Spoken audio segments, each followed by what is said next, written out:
بچه‌ها همین عضو بگذاریم چیکار می‌کنن؟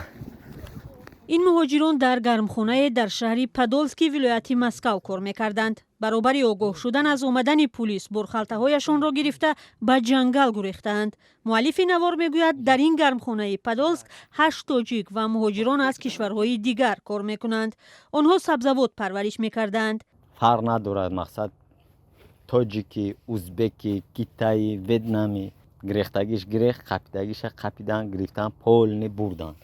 این همینجا مقصد جای ترانشیدویی که ما کار می‌کنیم. این همینجا رید و تفتیش مهاجران تاجیک که یک ماه باز در شهرهای کلونی روسیه جریان داشت به گفته مهاجران در 2-3 روز اخیر سخت‌تر شده است. ظاهراً پلیس روسیه این بار برای جستجوی مهاجران به زمین‌های کشت و گرمخانه‌ها رفتند.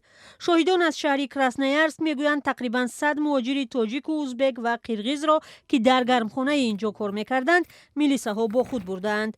خوابگاه گروه دیگر را که در لحظه تفتیش در خانه نبودند پلیس کافت و کاو کرده پول و تلفن و اشیای دیگری آنها را گرفته است. همه را کلیدباد کردگیان اومدن خونه نیافتن آدم اومدن این یک زرکت یک اومد زیدن با این اینجا چند چیز دیگه داشتیم همه را زیدگیان میگن که خیلی ماشینکت چیه که ماشینکت سرپسکنی هم زیدن این نگاه کنید حالا نگاه کنید.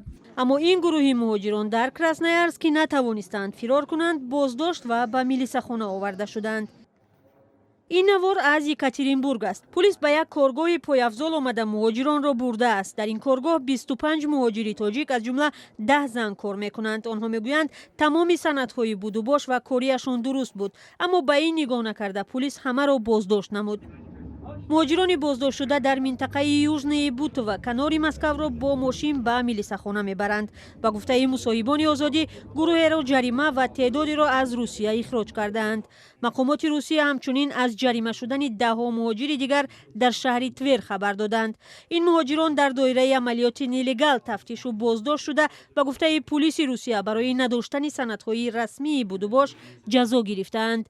در مجموع در یک ماه اخیر صدها مهاجر تاجیک در روسیه بازداشت و توکوب و جریمه و اخراج شدند. نمایندگان بعضی از اداره‌های رسمی تاجیکستان از همتایان خود در روسیه خواستند که حقوق مهاجران را پایمال نکنند، اما ظاهراً تفتیش و بازداشت دست جمعانه مهاجران و فشار علیه آنها تا رفت بیشتر و سخت‌تر می شود.